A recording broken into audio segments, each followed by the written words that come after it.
ये हम कल यहाँ पे थे बेटे। आप हुजैफा, अगर डिस्टर्ब हो ऑफिस चले जाना आपने। मैंने को मैथ्स के प्रिंट्स दिए थे, हो गए सारे। मैम को बोलो वो स्टूडेंट को ऑनलाइन वाली को उसको इंग्लिश का टेस्ट भेजा, उसको बता दें, मैसेज कर दें, वो ज्वाइन कर ले। ठीक है, जल्दी करो, मैं क्लास शुरू कर रहा हूँ। अच्छा जी, I hope everyone can see the screen. सबको नाना किधर है? क्यों, क्या मतलब, कल आना पड़ेगा? ये मुझे दे दो। फिलहाल आप मैम को जल्दी से वो लड़की की क्लास ज्वाइन कराएं। ठीक है, इसको छोड़ दो। ये आपका होमवर्क होगा मैथ्स का। इसमें से कुछ पार्ट मैं अभी करवाऊंगा, बाकी आपका होमवर्क होगा। ठीक है, हाँ, ये जल्दी कर। इधर तवज्जो सबकी होनी चाहिए अब। जी, सॉरी, बोर्ड लाइट नजर आ रहा है? असल में जब प्रोजेक्टर चलता है ना, अभी अभी ऑन हुआ है ना, तो शुरू में वो ना लाइट लाइट होता है, आस्ता आस्ता डार्क हो जाता है। लेकिन आपकी तसल्ली के लिए मैं वो एक लाइट ऑफ कर देता हूँ सामने से। ठीक है,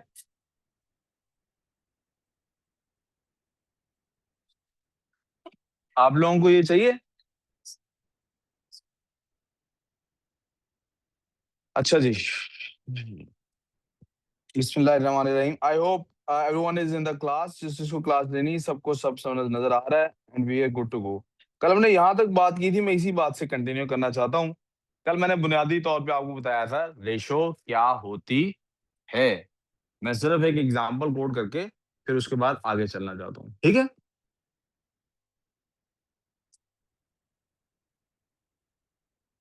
you can say ratio means parts.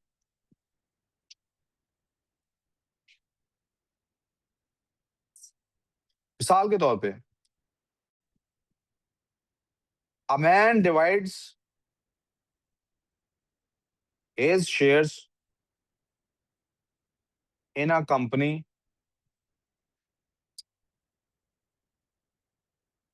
among his three sons। अपने तीन बेटों के अंदर वो शेयर्स तकसीम कर रहा है। कि मनोर इधर ध्यान नहीं है जब उधर है। क्या गर्मी लग रही है आपको? गर्मी लग रही है आपको? क्या कहा है? तो इस इधर ध्यान दो। हो गया ऑन, क्या करना है आप? अब इधर ध्यान दो। हैं, क्या पता नहीं कह रही हो?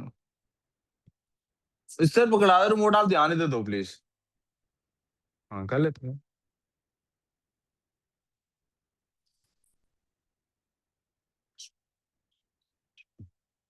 रेशो का मतलब होता है पार्ट्स। एक आदमी है, उसने अपनी प्रॉपर्टीज या अपने शेयर्स जो भी किसी कंपनी में थे, वो उसने अपने बेटों के दरमियान में तकसीम कर दिए।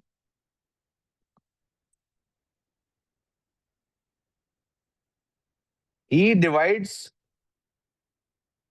the shares in the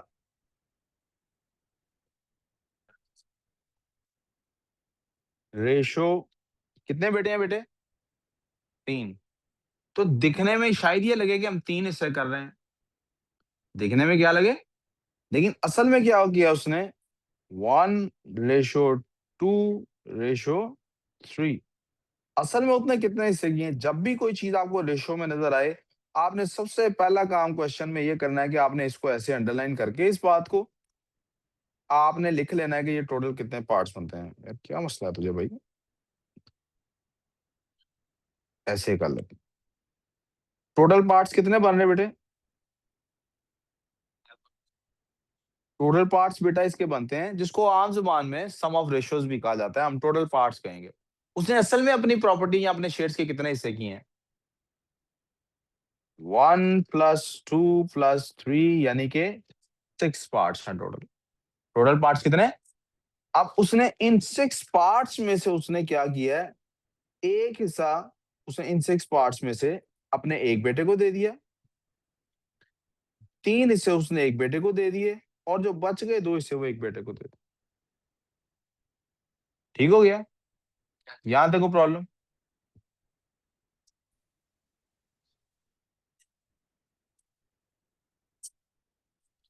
इनके नाम सर। हम क्या लिख लेते हैं? Ali, Aslam, and Asghar.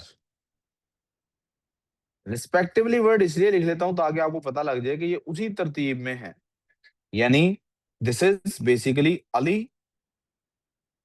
Ratio Aslam ratio Asghar, and this is 1:2 ratio. यहां तक कोई प्रॉब्लम? अब वो अगर आपको पूछता है कि उसके टोटल शेयर्स की वर्थ क्या है, या टोटल कितने शेयर्स थे, या ये अमाउंट है, टोटल अमाउंट कितनी थी, या वो आपसे पूछता है अली को कितने पैसे मिले हैं, या वो आपसे पूछता है असलम को कितने पैसे मिले हैं, या वो आपसे पूछता है असगर को कितने पैसे मिले हैं, आप इन चारों सवालों का जवाब दे सकते हैं एक शर्त पर। तो शर्त आपको शायद याद हो, मैंने कल बताई थी, मैं दोबारा लिख देता हूं। आपने सॉल्व कैसे करना है? टिक टैक टू मेथड से। कैसे सॉल्व करना है? थोड़ा सा इसको इस तरह से कर लेता हूं।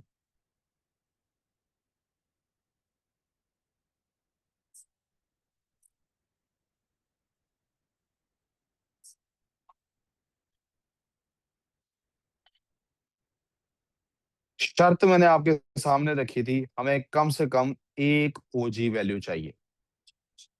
यानी या हमें वो बता दे अली को कितने पैसे मिले, या हमें बता दे असलम को कितने पैसे मिले, या हमें बता दे असगर को कितने पैसे मिले, या हमें बता दे टोटल पैसे कितने हैं। कोई एक बात हमें बता दे, बाकी हमसे तीनों पूछ ले। तो हमारे पास ऊपर क्या बनता है? पार्ट्स बनता है एक तरफ, और इधर क्या बनता है? ये लफ्ज शेयर जो होता है, अमाउंट्स हो सकता है, बुक्स होता है, whatever has been distributed. तो हम उसके बाद एनबी फाइंड कर सकते हैं। हमदान, आपके पास रजिस्टर नजर नहीं आ रहा, काम कहीं करते नजर नहीं आ रहे। अब इसका मतलब है उसने वो बात हमें क्वेश्चन में बतानी ही बतानी है। क्या बात उसने बतानी है? उसने कहना है जनाब अली गॉट, अली को कितने मिले हैं? Ali got 3000 shares, find total number of shares. आप देखिए उसने ओजी वैल्यू में यहाँ पुट करनी है। अली के पार्ट्स कितने थे, आप जरा गौर कीजिए। अली के पार्ट्स कितने थे? तो यहाँ पार्ट्स वाली जगह पे हम पार्ट्स लिखते हैं, एक पार्ट था। अली को शेयर्स कितने मिले हैं, ये आपकी ओजी वाली वैल्यू होगी। अब उसने पूछा क्या, फाइंड क्या करो? टोटल फाइंड करने को कहा है ना उसने। उत्तर मैं, प्लीज मुझे नहीं चाहिए answers, I want you to follow the path. Path ठीक है, मुझे क्या चाहिए? सवाल कह रहा है मुझे टोटल नंबर ऑफ शेयर्स निकालने हैं। क्या निकालने हैं? जब शेयर्स टोटल निकालने हैं तो पार्ट्स भी कौन से चाहिए होंगे? टोटल। अगर वो कहता असलम के शेयर्स निकालो तो मैं पार्ट्स भी किसके लेता? अगर वो कहता असगर के निकालो तो मैं पार्ट्स भी किसके लेता? अब उसने कहा टोटल शेयर्स निकालो, तो पार्ट्स भी कितने लूंगा? तो टोटल पार्ट्स थे कितने? याद है हमने शुरू में निकाला था, 6 पार्ट्स थे मेरे पास। इसको एक्स लिख लिया जो वाली अननोन है। जनाब एक्स टाइम्स 1 तो एक्स ही होता है, is equals to 6 times 3000। Answer क्या आ गया मेरे पास? 18,000। और यहां से ऊपर से मैं देख लेता हूँ कि ये मैंने एक्स कहाँ पे पुट किया हुआ था। तो एक्स मैंने पुट किया हुआ था शेयर्स के नीचे। So this is 18,000 shares. कोई कंफ्यूजन? We good? अब आ जाते हैं आपके इस टास्क की तरफ। मैंने आपको कल बताया था कि हम काफी सारी चीजें, अगर आपको ये मेरा टिक टैक टो मेथड आ जाए तो there are so many topics जो हम इसके जरिए से सॉल्व कर सकते हैं। हमारे सिलेबस में उसमें से कोई 7 एक टॉपिक्स हैं, वो मैंने आपके सामने लिखे थे। ठीक है बेटे? कोई कंफ्यूजन? We good? मैंने एक छोटी सी वर्कशीट पिछले साल ही बनाई थी, उसी को लिख लिया है। फर्क सिर्फ इतना है इसके अंदर, वाह, फर्क सिर्फ इसके अंदर इतना है, देखो। फर्क सिर्फ इसके अंदर इतना है कि इसमें सारे क्वेश्चंस मिक्स्ड हैं। इसको डेली मैथ्स कहते हैं। आपको शर्त क्या याद रखनी है टिक टैक टो मेथड लगाने की? पहली शर्त, the relationship must be fixed. मेरे पास नहीं है, आईफोन मेरे पास नहीं है, पागल है तू। बेटे आपका माइक ऑन है। ये जो भी पागल है ना उसको को चुप करके बैठे मेरे पढ़ने दे मुझे। अच्छा, तो एज आई वाज सेइंग, सुने सुने इधर। पहली शर्त क्या है? The relationship must be fixed, linear होना चाहिए रिलेशनशिप। एक में इजाफा है तो दूसरे में भी क्या होना चाहिए, लीनियर होने के साथ साथ फिक्स्ड भी होना चाहिए। एक्सपोनेंशियल की बात हम नहीं कर रहे, इसके बाद एक्सपोनेंशियल की बात करेंगे। हम बात किसकी कर रहे हैं कि एक में इजाफा होगा तो दूसरे में भी इजाफा होगा, एक में डिक्रीज आएगा तो दूसरे में भी डिक्रीज आएगा, लेकिन वो होगा भी फिक्स्ड। वो हमेशा क्या होगा, एक में एक के इजाफे से उधर दो का इजाफा हो रहा था, हमेशा इसमें एक के इजाफे से उधर दो का इजाफा होता रहेगा। कोई कंफ्यूजन यहां तक? ये दो शराइत अगर पूरी होती हैं तो हम टिक टैक टो मेथड लगा सकते हैं। अब टिक टैक टो मेथड पॉसिबल ही कब है, ओजी वैल्यू आपके पास होनी चाहिए। कोई कंफ्यूजन? मैंने डेली मैथ्स की एक वर्कशीट ग्रुप में भेजी है, मैं अभी उसको ग्रुप से ओपन करता हूँ। इसमें सब चीजें मिक्स्ड आपके सामने, कोई रेशो वाला सवाल होगा, कोई परसेंटेज वाला होगा, कोई मे बी प्रॉफिट वाला हो, कोई मे बी मिस भी हुआ हो बीच में से, लेकिन वो 6-7 टॉपिक आपको बताए थे, उनमें यही लगता है। कुछ क्वेश्चन अभी अगले 10-15 मिनट में मैं सॉल्व करा दूंगा, ताकि आपका गो थ्रू हो जाए, आप यानी चल पड़े। उसके बाद बाकी आपका ये होम टास्क है, ठीक है?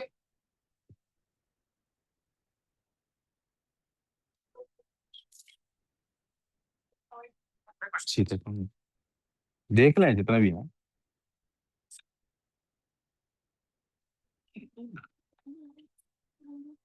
ये लीजिए, और ये आपको करंट रजिस्टर पे है, आपको आई होप अंदाजा हो रहा है कि इसके ऊपर स्पेस जी एक उसके लिए दी है। इसके अंदर स्पेस अवेलेबल नहीं है कि इसके ऊपर किया जाए इसको। आप रजिस्टर पे कैसे करेंगे? ऊपर वर्कशीट का देखें, हर वर्कशीट के ऊपर ना मैं कोई रेफरेंस नंबर देता होता हूँ। रेफरेंस नंबर को हेडिंग के तौर पे इस्तेमाल करें, और आगे क्वेश्चन नंबर को क्वेश्चन नंबर के तौर पर इस्तेमाल करें, ठीक है? कहीं क्वेश्चन दोबारा लिखना पड़ता है तो जरूर लिखें, कोई बात नहीं। ये आप दोनों के लिए, ये आप दोनों के लिए, और ये आप दोनों के लिए। मिल गई आप सबको?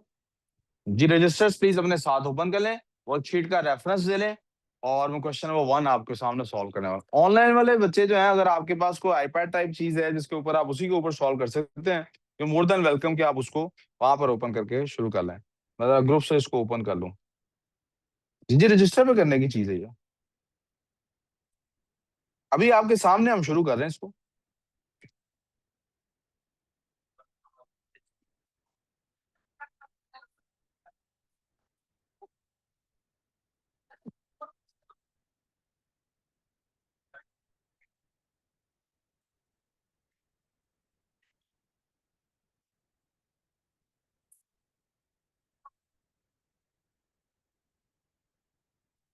बेटे प्लीज देखिएगा, मुझे यहाँ पे जगह मिली, मैं यहीं पे शायद कर दूंगा, या मैं भी यहाँ पे नहीं करता, एक काम करता हूँ। क्या बेटे? ये बेटे अभी शुरू करा रहा हूँ, जो क्वेश्चंस रह जाएंगे वो घर से करके आना है, ठीक है जी?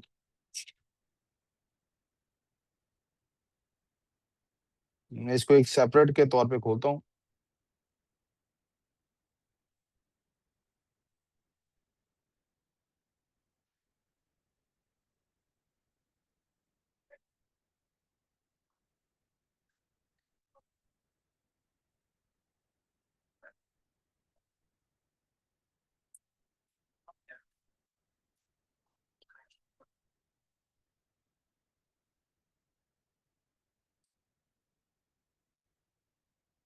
यहाँ मैं आपके सामने इसको सॉल्व करने वाला हूँ, साथ साथ आप प्लीज देखते जाइए। आपके पास भी रजिस्टर में ये काम आपको ऐसे करना है। यहाँ से आप देख लें कि इसका रेफरेंस नंबर क्या है। The reference number apparently is M05। ये वर्कशीट है, इट इज WS, इधर ध्यान दो यार काम पे, नहीं तो बैठ चले जाओ।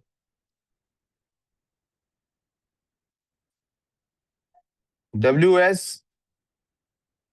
WS से मुराद वर्कशीट, M से मुराद मैथ्स है, 05। समझ लो आपको पहले 4 वर्कशीट्स का काम हम ऑलरेडी कर चुके हैं, वन वे और दी अदर। अगर आप लोगों ने नहीं किया हुआ, मैं आपको पिछली 4 वर्कशीट भेज दूंगा, प्रैक्टिस क्वेश्चंस होंगे यकीनन, वो आप घर से अलग से उनको करेंगे। उनमें से जो क्वेश्चंस नहीं होंगे, ओवर द वीकेंड हम उनको डिस्कस करेंगे, लेकिन नेक्स्ट वीकेंड पे, अभी नहीं, ठीक है?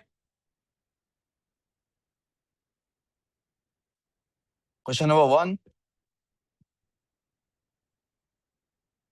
मुझे यहाँ क्वेश्चन लिखने की जरूरत नहीं, मैं वहां से क्वेश्चन पढ़ रहा हूँ। Smith bought 3 companies alpha beta and gamma.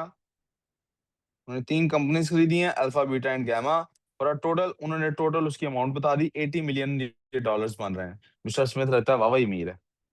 Amount he paid for these companies were in the ratio, उसने ये अमाउंट 3 हिस्सों में पे की है, 4, 5 एंड इसका मतलब है टोटल 7 हिस्से कितने बनाए हैं, टोटल पार्ट्स क्या बने हैं, 7 5 15 और 4, 7 5 12 और 4 16। उसने इसका मतलब 16 पार्ट्स में ये पेमेंट की है। कितने पार्ट्स में की है?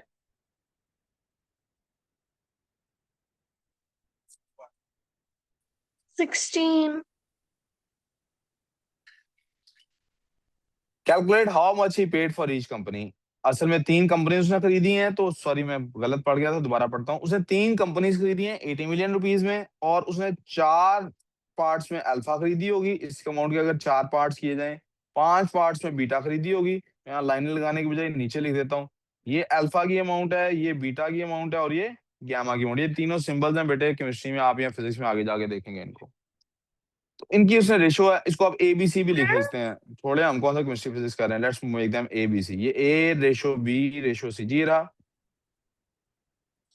क्योंकि for इससे कोई फर्क alpha, नहीं it's पड़ता क्या gonna नाम be दिया हमने। 40. I mean बेटा 20 मैंने, mil. I am not at all interested in answer बेटे, मैं ये पूरी क्लास को बार बार बता रहा हूँ। Please I am not interested. आप समझे, मैं आप लोगों का बाप हूँ जिसने कहा है कि पुत्र जाओ 50,000 कमा के ला के दिखाओ। अब आप लोग 50,000 कमा के ले आए हैं, और वो किसी के घर चोरी करके लेके आए हैं, किसी को लूट के लेके आए हैं, तो आपको क्या लगता है मैं 50,000 में इंटरेस्टेड हूँ कि इस चीज में इंटरेस्टेड हूँ? आपको 50,000 कमा के कैसे लाए हैं? मैं कैसे लाए में इंटरेस्टेड हूँ, इसलिए मुझे आंसर्स देने का कोई फायदा नहीं। Don't give me answers, tell me how you got there. और मैं अभी फिलहाल मैं बताता हूँ how I want you guys to go there. उसके बाद आप सॉल्व करने के तरीके पे सिर्फ फोकस करें। आपके आंसर्स पता है मुझे कब चाहिए होंगे? जब एग्जाम कर रहे होंगे आप, वहां पे देखूंगा आपने क्या किया। ठीक है, आगे चलते हैं। Calculate how much he paid for each company. Her company का अलग अलग चेक करना है ना। आ जाते हैं सीधे। मुझे जो अमाउंट जो सॉरी यहाँ नहीं आना था, I did not need to come here, I needed to stay there in good notes, and I needed to do it here. मुझे क्या अमाउंट चाहिए, मुझे पता होना चाहिए ए, मुझे पता होना चाहिए ए रेशो बी रेशो सी क्या थी, 4:5 रेशो। मुझे पता होना 7. चाहिए कि टोटल पार्ट्स कितने बनते हैं, 16। और मुझे पता होना चाहिए उसने कहा 16,000 होता है 80 मिलियन। अब उसने कहा है हर किसी की वैल्यू निकालें। मैं क्या करूंगा, आई go two tick tech to. ये मेरे पास आ गया जनाब। मैं एक तरफ लिखूंगा पार्ट्स, दूसरी तरफ लिखूंगा अमाउंट्स। कैसे करूंगा, ये मैंने अपने पास लाइनें ड्रॉ कर ली, दीज आर माय लाइंस। इधर मैंने लिख लिया पार्ट्स, इधर लिख लिया अमाउंट्स। के लिए बस डॉलर का साइन काफी है। मेरी ओजी वैल्यू क्या है, मेरी ओजी वैल्यू है बेटे ये यहाँ पे। This is my OG value से क्या मुराद है, कोई एक रिलेशनशिप उसने पूरे का पूरा दिया होगा, और उसने बताया हुआ है 16 पार्ट्स जो होते हैं वो 80 मिलियन के बराबर होते हैं। चूंकि ये जीरोस है, फ्रेंडली नंबर है, I could just write 80 million as well. जरूरी नहीं था सारे जीरो डालता, आई कुड हैव रिटन 80, आगे एम एन डाल देता। 80 लिखे एम एन भी डाल देता तो कोई मसला नहीं था, 80 मिलियन है। एम एन का मतलब मिलियन, शॉर्ट फॉर्म मिलियन की ना। No, sir, the short form for million is capital M. अच्छा बेटे, आप लोग असल में ना वो नए नए पैदा हुए हो ना, यानी आप लोग बच्चे हो अभी छोटे। पुत्र कभी आप लोगों ने बैंक के साथ करोड़ों रुपए का कभी कारोबार होता नहीं देखा होगा। तो आपने कभी मुल्क की बजट की रिपोर्ट भी नहीं कभी देखी होगी, जो अरबों रुपए की बनती है। बेटे मिलियन और बिलियन को एम एन और एम कैपिटल स्मॉल एन के साथ लिखते हैं, बी कैपिटल स्मॉल एन से लिखते हैं। तो मेरी आदत, चूंकि मैंने अकाउंटेंसी का भी काम कुछ जमाना किया है ना, तो 2 3 4 कंपनियां चलाई हैं Sir, उनके I अकाउंट्स में। just तो मैं said, अपनी sir. वो मैं I आपको just नहीं said रहा कह रहा, step. Soon, I know let me please complete this. तो बेटे इससे क्या फर्क पड़ता है, इसको स्मॉल एम लिखें कैपिटल एम लिखें एम एन लिख लें, तो मैं यही तो समझा रहा हूँ। इट इज एलिमेंट, आप 6 जीरो डाल दें आगे, it will still not matter at all. आप आगे मिलियन लिखे ही ना, हमारा एम एन का रफड़ है ना, दफा करें एम एन होता, बटो जी एम एन नहीं होता। 6 जीरो होते हैं, 1 2 3 1 2 3। आप खुश हैं? इट विल नॉट, असल जो चीज पे जरा लेट्स फोकस ऑन, यानी मैं आपको फोकस कराना चाह रहा हूँ, फोकसिंग ऑन समथिंग एल्स। ठीक है, अब मुझे सबके बारी बारी निकालने हैं ना, ठीक है ना। ए एक्स, मुझे क्या पता लग रहा है 80, सॉरी ए के पार्ट्स लिखने थे, ए के पार्ट्स ने 4, 80 million multiply 4 equals to 16, divide both sides by 16। ये खत्म हो गया। 4 4 1 टाइम्स 4 4। नेक्स्ट लेवल पे कटिंग हो रही है, कलर चेंज कर रहा हूँ इसलिए 4 1 टाइम्स 4 और 4 2s आर, आगे देख लें जीरोस वैसे ही रिपीट हो रहे हैं। तो मेरे पास क्या आंसर आ रहा है? 4 2s आर ही 8 होता है? नहीं X है equals to नहीं। 20. तो अल्फा की वैल्यू क्या आ गई? $20 मिलियन। L 20 million. एल। अब तो आप सोचें अगर 4 की वैल्यू ये आ गया आपका 20 मिलियन की वैल्यू आ गई। ठीक है बेटे, और भी शॉर्टकट है इसके, लेकिन फिलहाल मैं इसी के जरिए चलता हूँ। अब फिर से टिक टैक टो बनाते हैं। मैं बीटा और चार्ली की, ब्रावो और गैमा की, बीटा और गैमा की मैं इधर आमने सामने बनाने लगा हूँ। ठीक है बेटे, ये बीटा ब्रावो की या बीटा जो भी उसने लिखा हुआ था मेरे पास वो बी है, और गैमा की इसके साथ राइट साइड पे बनाऊंगा। ठीक है, ये मेरे पास, Yes. इसको सिलेक्ट करते हैं, कॉपी करते हैं, इधर इसको रख देते हैं, आमने सामने बनाया था। अब आपके पास देखें अल्फा की भी वैल्यू है, you have the value of alpha and you have the value of total parts. आपकी मर्जी जोन सी मर्जी यूज कर लें। ओजी के अंदर आपने जोन सी वैल्यू रखनी है, ओजी का मतलब है कोई वैल्यू आपके पास होनी चाहिए, पार्ट्स और ये डॉलर्स, पार्ट्स और ये डॉलर्स, आपके पास वैल्यू कोई होनी चाहिए। आपके पास अब एक ही भी वैल्यू है 4 पार्ट्स और उनके साथ वैल्यू कितनी है 20 मिलियन, आप इसको भी यूज कर सकते हो। लेकिन आपने वो 16 वाली भी यूज करनी हो, इससे कोई फर्क नहीं पड़ता। मैं 16 वाली 16 वाली यूज कर रहा हूँ जो कि 80 मिलियन था।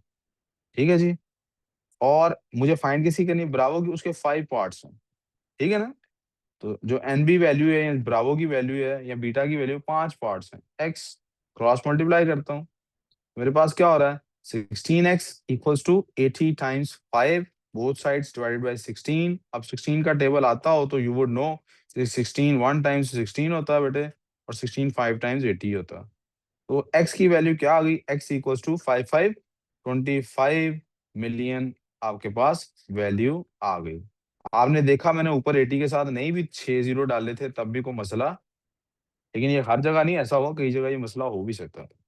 फिर आ जाते हैं सी वाले के पास, यहाँ लिख लें ये थी जनाब बी की वैल्यू, ये थी जनाब ए की वैल्यू जिसको हम कैलकुलेट कर रहे हैं, और ये मैं अब आपके सामने सी या गैमा की वैल्यू कैलकुलेट कर रहा हूँ। फिर से 16 और 80, और यहाँ पर जो न्यू वैल्यू फाइंड करनी है उसको क्या लिख लिया, उसके पार्ट्स हैं 7, एक्स फाइंड करना है। बेटे ये उन्होंने क्वेश्चन में ऊपर दिया हुआ था ना यार, तो 16x और 7 times 80, 16x equals to 7 times 80। आप फिर से दोनों साइड्स को 16 पे डिवाइड करना, 16 16 से कट गया, फिर से कलर चेंज कर देते हैं, इसको व्हाइट कर लेते हैं। 16 1 are 16, 5 5 7 are 35, x is equals to 35, 1 2 3 1 2 3, low ji $35 million साहब, ये लें जी, नो प्रॉब्लम आई होप। क्या हुआ, नहीं समझ आई मानोर? कौन सा पार्ट नहीं बेटे समझ आया बोलो। अच्छा बेटे, सवाल उन्होंने कहा था, मैं सवाल पढ़ देता हूँ। उन्होंने कहा था एक बंदा है उसने 3 कंपनियां खरीदी हैं 80 मिलियन में। अब आपको अगर 80 मिलियन दिमाग में नहीं आता, आप सोचो उसने 80 रुपए में 3 टॉफियां खरीदी हैं। ठीक है, 80 होता है बेटे, ये लिखा हुआ है। ठीक है, इस 80 रुपए को असल में इसमें से जो 3 टॉफियां उसने खरीदी थी, एक टॉफी 4 रुपए की है, दूसरी 5 रुपए की, तीसरी ये एक्चुअल वैल्यूज नहीं, रेशियो है सिंपलेस्ट। ये यानी उस 80 के अगर टोटल पार्ट्स कितने कर दें, 16 कर दें, कितने कर दें, तो 4 parts of the amount A के लिए गई है, 5 parts of the amount B के लिए गई है, 7 पार्ट्स ऑफ द अमाउंट, समझ आ गई बात? रोमान आई है बेटे, उसकी क्लास सर ने बताया था कल, उन्होंने 6:45 पे स्टार्ट कर दिया करनी है, उसको पता था ना कि नहीं? आज से उसकी क्लास भी है इस टाइम पे, बिजनेस स्टडीज। ठीक, so you get the idea. 16 ये इन पार्ट्स में 3 में कन्वर्ट हो गया। अब आपने हर पार्ट की वैल्यू फाइंड करनी है, तो टिक टैक टो मेथड एक कल भी सिखाया था, आज भी रिपीट किया मैंने। क्या आपको एक ओजी वैल्यू पता हो? मुझे एक ओजी वैल्यू पता है, टोटल वैल्यू के 16 पार्ट्स हैं और 80 मिलियन उसकी अमाउंट है, तो मैं न्यू वैल्यू फाइंड कर सकता हूँ ना हमेशा। ए की फाइंड करनी है, ए के पार्ट्स लिखूंगा, बी की फाइंड करनी है, बी के पार्ट्स लिखूंगा, सी की फाइंड करनी है, सी के पार्ट्स लिखूंगा। कोई कंफ्यूजन? अगले क्वेश्चन की तरफ चलते हैं जी। मैंने क्वेश्चन नंबर 1 का पार्ट ए किया है अभी बेटा, अभी we done A part. B part, when he sold the companies, जब उसने कंपनीज बेच दी, he made a profit of 12% on the 80 million. 12% किस पे कमाया उसने? 80 मिलियन पे, for them calculate the profit he made, calculate क्या करना है on the sale of 3 companies. B part ऊपर मैंने पता नहीं ए पार्ट लिखा है, बी नहीं लिखा था, यहाँ ए पार्ट था ये। अब आ जाते हैं बी पार्ट की तरफ। इंफॉर्मेशन क्या गिवन है, उसने कंपनी बेच दी है, कंपनी तो उस बेच दी है जी। प्रॉफिट कमाया उसने कितना, 12%। कितना प्रॉफिट कमाया। अब ये प्रॉफिट किस पे कैलकुलेट होता है, याद रखना है हमेशा। क्या याद रखना है, यही साइड नोट बना के लिखवा देता हूं, इसको लिख लें अपने पास।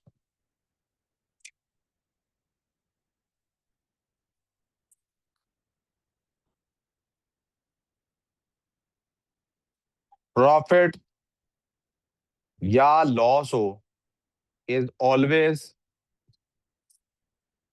कैलकुलेटेड, बिजनेस वाले बच्चे बैठे हुए हैं, it will always be calculated on purchase price. किस पे होगा ये,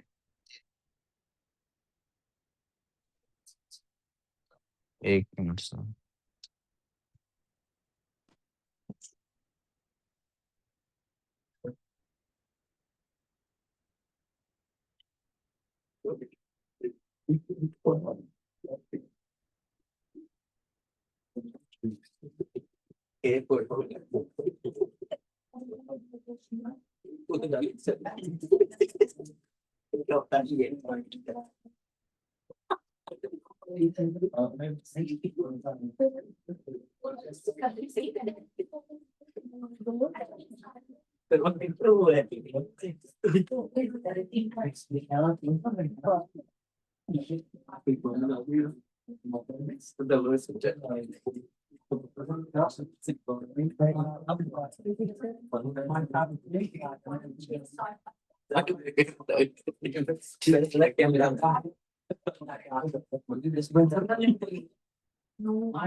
अच्छा, sorry for the delay.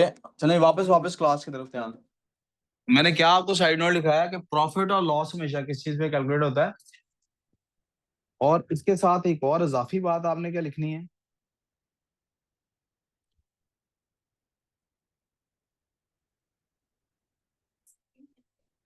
Discount is always calculated on sale price. Discount हमेशा किस पे कैलकुलेट होना है बेटे,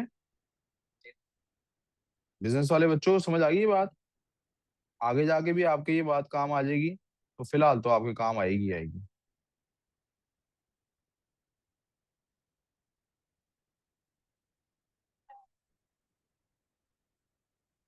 आगे चलें जी। अब उसने प्रॉफिट कमाया 12%, प्रॉफिट क्या कमाया, और हमें उसने कहा ये 12% जो है इसको आप रुपीज में या डॉलर्स में बताएं, ये कितना बनता। ठीक हो गया, तो इसका मतलब अब मेरा जो टिक टैक टो है उसमें कंपैरिजन जिन दो चीजों का हो रहा है वो है परसेंटेज और डॉलर्स। वो क्या है, परसेंटेज और, तो मैंने फिर से टिक टैक टो अपना बनाया, और मैंने एक साइड पे लिख दिया लफ्ज डॉलर्स, दूसरी साइड पे लफ्ज लिख दिया परसेंटेज। यहां तो कंफ्यूजन, मैंने आपको कहा था मेरे पास ओजी वैल्यू होनी चाहिए, मेरे पास ओजी वैल्यू। अब आप देखें कि मुझे उसने ये तो कह दिया कि 12% प्रॉफिट हुआ था, ये कितना बनता है डॉलर्स में ये फाइंड करो, लेकिन ओजी वैल्यू क्या है, इसमें जब भी प्रॉफिट एंड लॉस या डिस्काउंट होगा, जब भी प्रॉफिट एंड लॉस या डिस्काउंट होगा, तब ओजी वैल्यू में परसेंटेज अक्सरियती क्वेश्चंस में आपके पास 100% ही होगी। कितनी होगी, ये 100% है क्या, 12% जिस पे कैलकुलेट हुआ था, मैंने आपको याद है परसेंट के टॉपिक में समझाया था, परसेंट का मतलब है हमने किसी चीज के 100 हिस्से किए हैं, उसमें से 12 हिस्से ये है। सेम लाइक रेशो, रेशो में जब हम कर रहे थे पिछले पार्ट में, तो हमने इसके 16 हिस्से किए थे इस 80 मिलियन के, जिसमें से 4 हिस्से गए थे ए के लिए, 5 हिस्से गए थे बी के लिए, और बाकी 7 हिस्से गए थे सी के लिए। अब हमने उसी 80 मिलियन के 100 हिस्से कर दिए हैं। That's 80 million.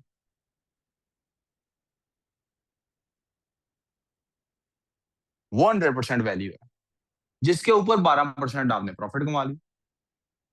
समझ आएगी बात नहीं? यानी एक चीज है, मैंने 100 रुपए की खरीदी है, अगर मैं उस पर 10% प्रॉफिट कमा के बेचता हूँ, तो मैं कितने की बेचता हूँ ये एक अलग बात है। लेकिन वो 10% वैल्यू किस पे कैलकुलेट होगी? 100 रुपए पे कैलकुलेट होगी ना। वो 10% किस पे कैलकुलेट होगी? तो 100% वैल्यू को 100% मतलब कंप्लीट वो वैल्यू थी कितनी, जिसके ऊपर मैं 10% कैलकुलेट, वो कितनी वैल्यू थी जिसमें मैं 10% प्रॉफिट कमा रहा हूँ? 100 रुपया थी। वो 5,000 हो सकती है, वो कोई भी चीज हो सकती है। आपने कोई चीज जितने की भी खरीदी है, जब आपको वो चीज प्रॉफिट पे बेचनी है और आपको आपके अब्बू कहें यार इसको 5% प्रॉफिट पे बेचना है, तो 5% आप कैलकुलेट किस पे करेंगे? असल ओरिजिनल वैल्यू क्या है जिसको आप 100% कंसिडर करेंगे? जिसपे हमने खरीदा है। गाड़ी है ना जी, अब गाड़ी आई है 50 लाख की, गाड़ी कितने की आई है, और मैं उसको अब बेचने लगा हूँ 10% लॉस पे।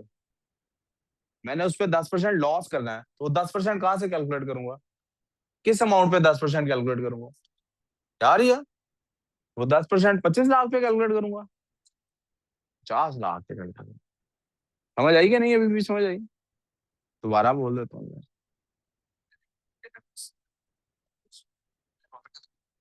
लफ्ज परसेंट का मतलब होता है बेटे पर 100। ठीक है। अब वो कह रहा है मैंने 12 रुपए कमाए हैं, 12 रुपीज कमाए हैं पर 100 रुपीज, यानी मैंने 100 रुपीज का माल बेचू ना अगर मैं, तो हर 100 रुपए में 12 रुपए मैं कमाऊंगा। तो मैं हर 100 रुपए में कितने में बेचूंगा वो चीज? हर 100 रुपए की चीज कितने की बेच रहा हूँ? बोलो। 12 रुपए की बेचूंगा। बेचूंगा कितने की? 112 की। ये बात समझ आती है? जब आप कहते हैं मेरे 12% प्रॉफिट हुआ है, कहता है अगर 100 रुपए की चीज थी मैंने 12 रुपए कमाए हैं उसके ऊपर। ये बात समझ आती है? अब क्या वो चीज 100 रुपए की थी? जो उसने प्रॉपर्टी बेची है वो कितने की थी? 80 मिलियन की थी। कितने मिलियन की थी? तो उसको 100 हिस्सों में तकसीम करना है ना वो। हर हिस्से पे हमने 12 12 हिस्से कमाने हैं पैसे। 12% लफ्ज का ये मतलब है। आई होप आप समझ आ गई है। तो प्रॉफिट उसने कमाया 12%, वो हमने फाइंड करना है, तो इसलिए उसके सामने एक्स लिखा। तो 100% वैल्यू किसकी थी? उसको ओरिजिनल 80 मिलियन की। अब अजान हो ले, तब तक खामोशी से मैं क्वेश्चन सॉल्व कर लेता हूँ।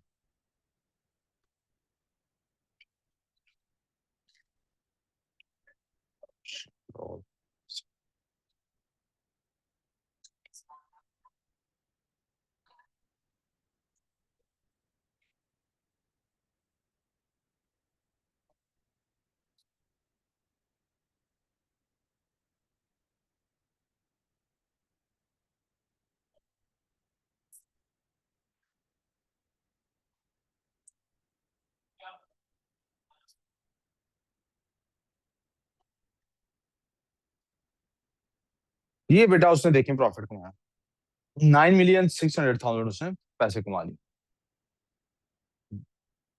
वे गुड सो फार। समझ आ गई?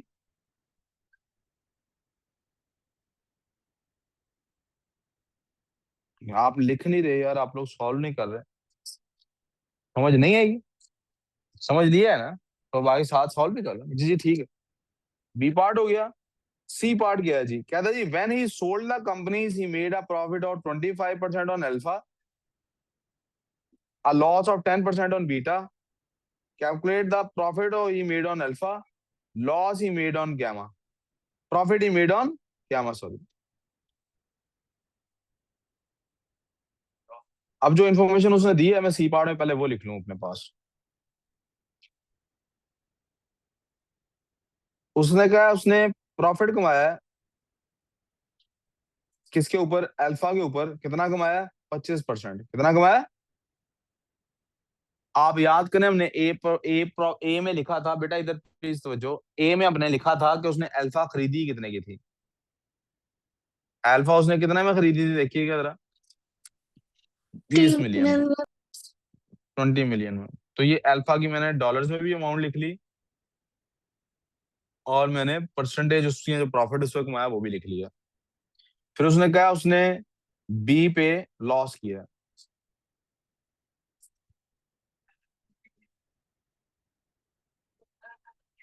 लॉस किया उसने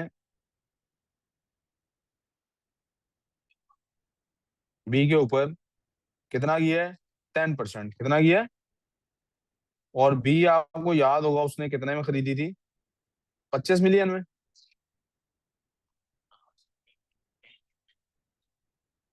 अब उसका सवाल देखिए क्या है।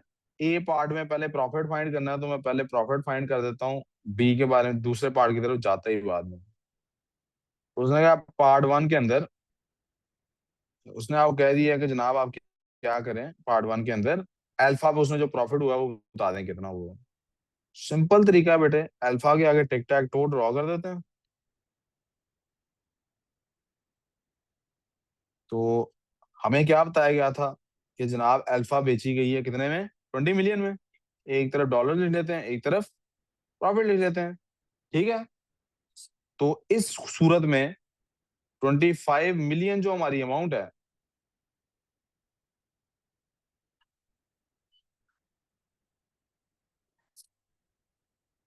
ये 100% हो गई, क्योंकि इस पे प्रॉफिट निकालना है ना अब हमने। मैंने भी साइड नाइट, अब हमने अल्फा पे प्रॉफिट लिया ना 25%। मैंने भी आपको साइड नोट पे बताया था कि आपने प्रॉफिट हमेशा या लॉस हमेशा किस पे निकालना है? परचेज प्राइस पे। तो परचेज इतने की परचेज की थी ना, 25 मिलियन की, तो 100% होगी इसकी वैल्यू। आपने प्रॉफिट कितना कमाया? 25%। तो इधर ये कितना बनता है फाइंड करना है। हमारे पास क्या आ जाएगा? वी कैन सी, हमारे पास आ जाता है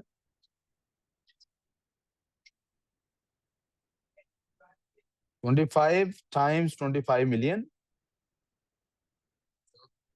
इक्वल्स टू 100x।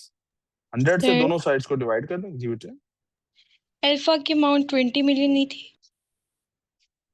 सॉरी, हाँ मैं वो किंजा ने हाईलाइट किया है, कह रही सर आप अल्फा की अमाउंट 20 मिलियन थी, आप 25 मिलियन लिख रहे हैं। थैंक यू बेटे, 20 मिलियन थी अल्फा की। अब मैं अल्फा का फाइंड कर रहा हूँ, तो अल्फा की अमाउंट 20 मिलियन थी जी। ये 20 मिलियन आ गई। ये 100 इस 100 से, ओहो, ये 100 इस 100 से कट गया बेटे। और इस 100 में से मैं सिंपली ये दो जीरोस काट देता हूँ इन दो जीरोस के साथ। 25 टू टाइम्स कितना होता है बेटे? 50। तो ये मैंने 25 को 2 से मल्टीप्लाई किया, 50 आ गया। बाकी मुझे सिर्फ आगे देखें जीरोस ही पुट करने हैं, 5 जीरोस आगे पुट करने हैं। एक दो तीन, sorry, एक दो, एक दो तीन, ये मेरे 5 मिलियन का प्रॉफिट मुझे इसका मतलब है हो रहा है अल्फा के ऊपर। कोई कंफ्यूजन? ये मेरा प्रॉफिट ऑन अल्फा है।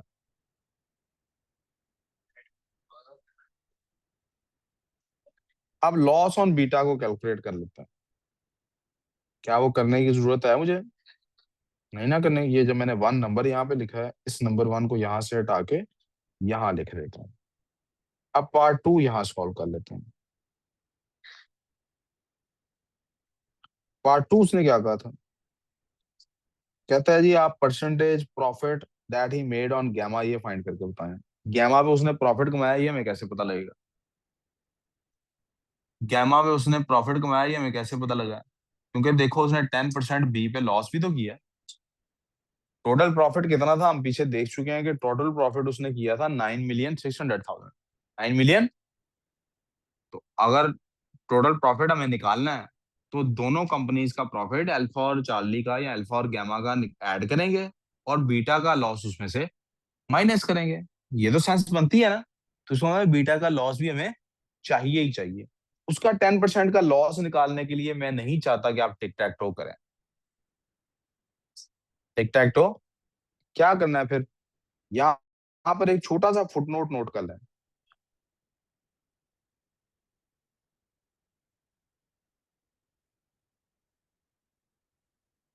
वो मीम देखिए ना, वो हम बड़ा अप्रिशिएट मैं करता हूँ उसको, टीचर बड़ा सार्केस्टिकली बार बार डोंट वेस्ट टाइम वाली, विशाल है ना मीम, डोंट वेस्ट टाइम वाली, है ना वो एक अफ्रीकन टीचर है व्हाइट बोर्ड के साथ, है ना, कहता to get such tips from me register to my class. The fee is only 99,99,999 per month. वो उसका सार्केज्म होता है टीचर्स के ऊपर, कि वो एक आधी टिप बताते हैं और बाद में कहते हैं चलो जी मजीद इन्फॉर्मेशन के लिए मेरी क्लास ज्वाइन करें, और लंबी सारी फीस बताया। बेसिकली वो अच्छा बैच की अच्छे बातें करता है, मुझे आई लाइक दैट। आजे आजे सर, आगे सर, आगे सर, मैं क्लोज कर देता हूँ। 10% of anything is simply that number divided by 10। किसी भी नंबर का आपने 10% निकालना है तो बेसिकली वो नंबर को 10 से डिवाइड कर देना। क्या कर देना है? उस नंबर को 10 पे, मिसाल के तौर पे ये जो लॉस है जो बी को हुआ है, ये कितना था? 25 मिलियन पे हुआ था ना? कितना हुआ था? 10%। अगर मैं इसको 10 पे डिवाइड करूंगा, सिंपली एक जीरो कम हो जाएगा ना? तो हाँ, सॉरी, एक जीरो कम हो जाएगा ना? पहले 6 जीरो लगे हुए हैं, अब 5 जीरो लगे हैं। ये उसका लॉस हुआ। What is this loss? This is $2.5 million.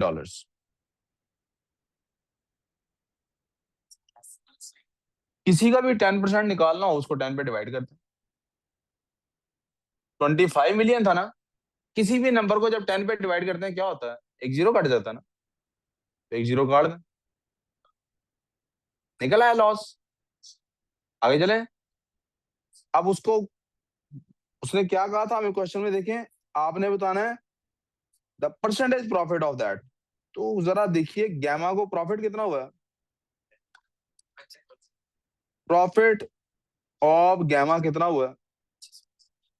नहीं नहीं, कैसे निकलेगा वो? टोटल प्रॉफिट कितना था बेटे?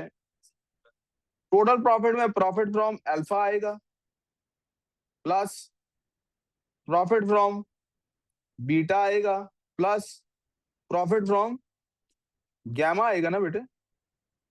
यहां तो कोई कंफ्यूजन? क्या तीनों को प्रॉफिट हुआ? नहीं हुआ ना? अब जरा बताता हूँ। जी जी, मैं उसी तरफ जाने लगा हूँ। इस पूरे क्वेश्चन को उठा के अगले पेज पे ले जाता हूँ ताकि सीक्वेंस ना खराब हो हमारा।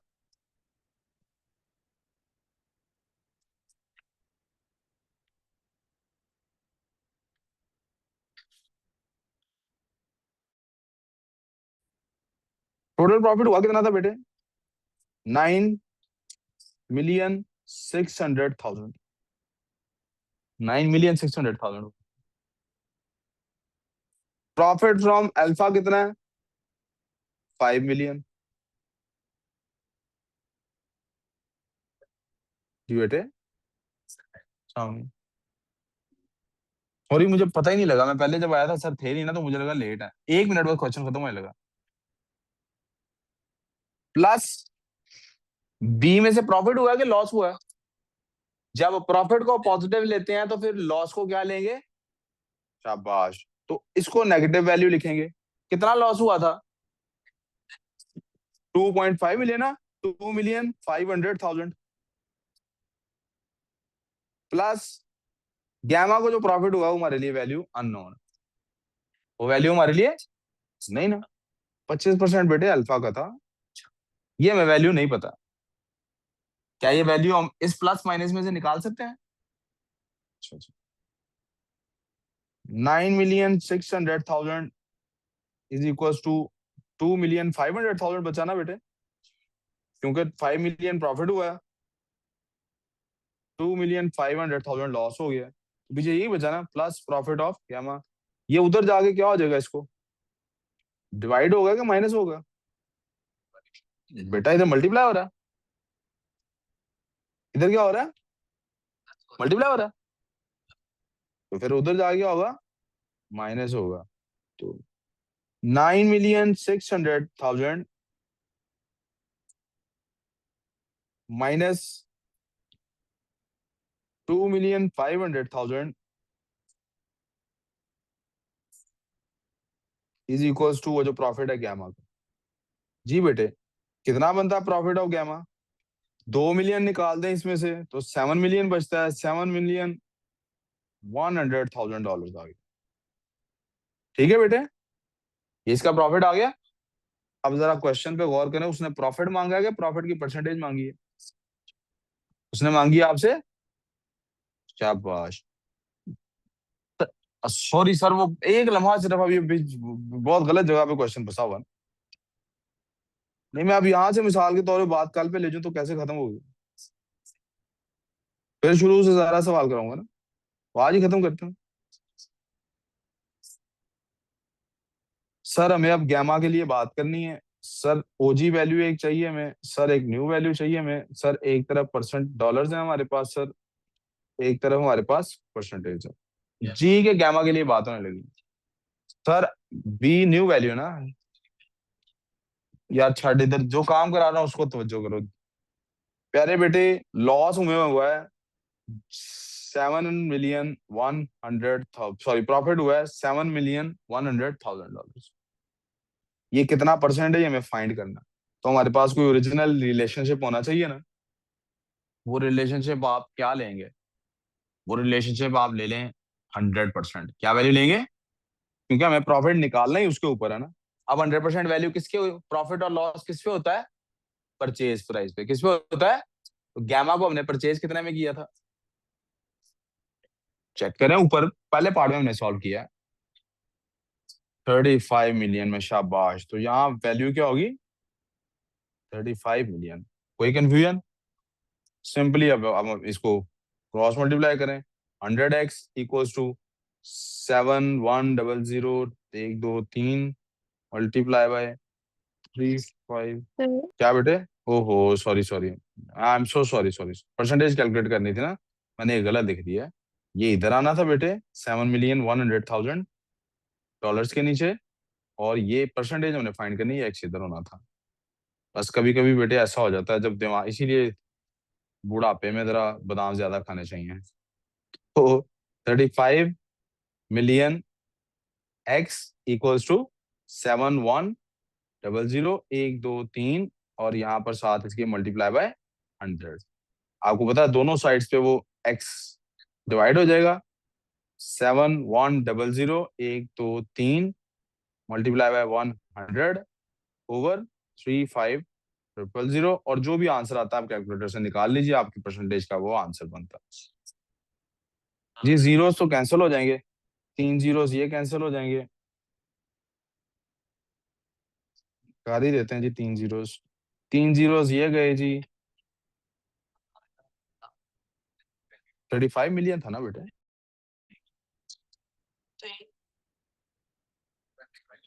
एक जीरो बेटे ये चला गया इसके साथ, एक जीरो ये चला गया इसके साथ, सो ये जीरोस भी खत्म हो गए, और ये एक जीरो इसे एक जीरो से निकाल देते हैं। तो ये 2 पॉइंट समथिंग, बस सच्ची क्या हो सकता है? ये 20 पॉइंट समथिंग परसेंटेज बनती है, जो भी बनती है। क्या बनती है? 20.28% इसका प्रॉफिट है। दैट्स इट जी, दैट्स इट जी। आगे आपने होमवर्क में जितने क्वेश्चन आपसे हो सकते हैं, please without any help tick tech to method से सॉल्व करते रहना। जी जी करते हैं।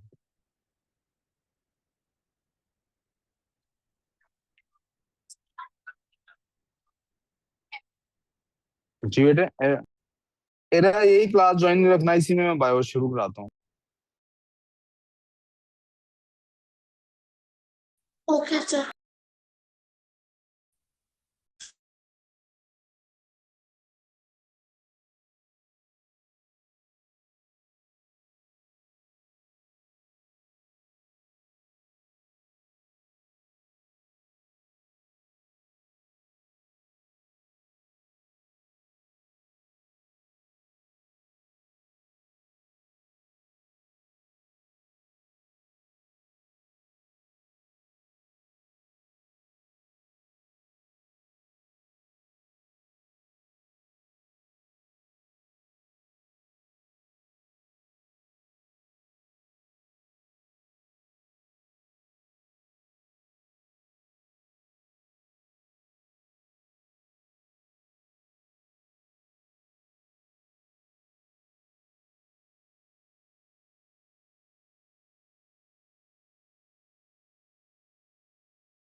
मैम आप बोल के देखिएगा जरा उसको, आवाज राह को जा रही है। मैम उसको है इधर। अच्छा मैम, मैम कहाँ गई? जी सर मैं आ रही हूँ।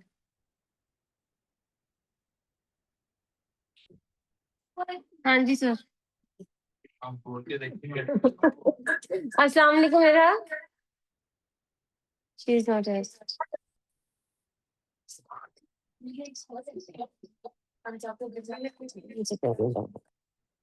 हैं? नहीं मुझे आज गिरने लग रहा है।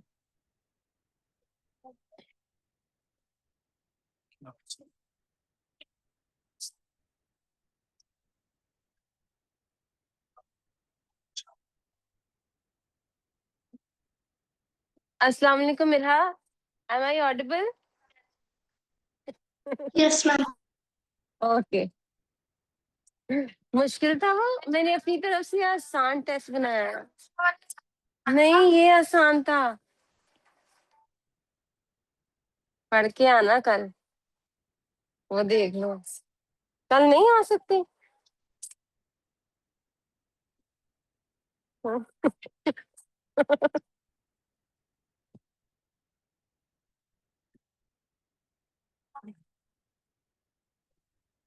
महरूर, ये जो डेंटिस्ट है इसको बोलो कोई और दिन दे दे हमें।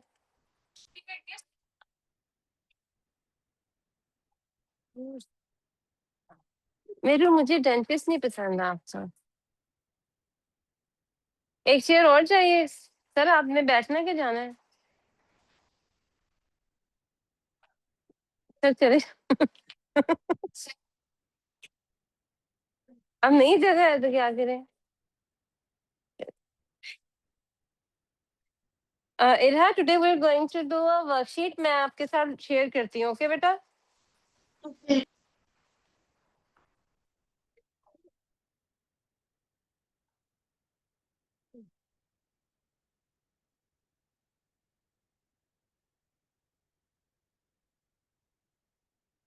ओके मैंने आपको ना व्हाट्सएप कर दिया,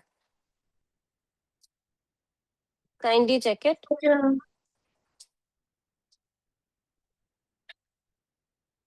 इसको जरा पढ़ के देखें, कुछ समझ आती है?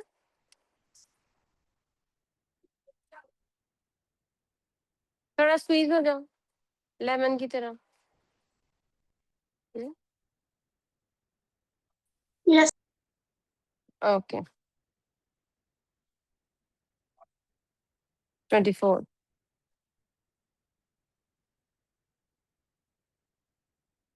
अच्छा जी अब And where are you even? Sorry, Where are you? I can't see you. अब नो सर इसका कैमरा नहीं चल रहा। हम्म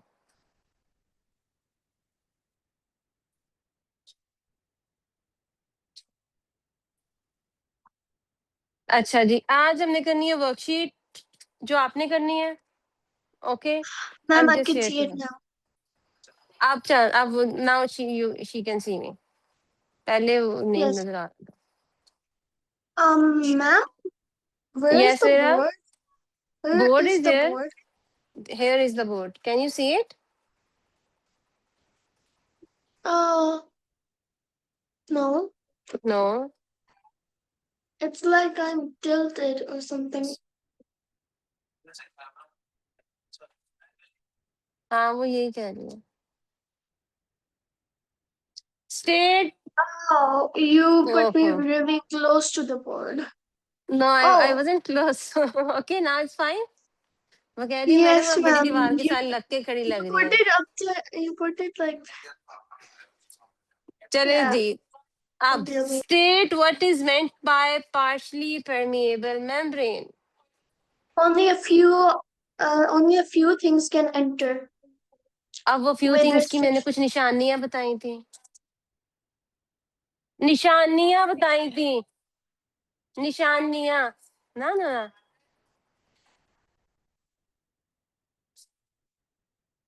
नहीं वो क्या था, स्मॉल SSD, ठीक है, स्मॉल, सॉल्युबल एंड डिफ्यूजिबल। ये पार्शली परमिएबल अपने अंदर से गुजरने देता है। Small, Certain soluble, substances can only enter. and yes, these are the properties of those certain substances जो अपने से गुजरने देंगी। ये लफ्ज आपने अपने आंसर में लाजमी लिखने, नहीं तो नंबर नहीं मिलने हैं 2 पूरे। ओके,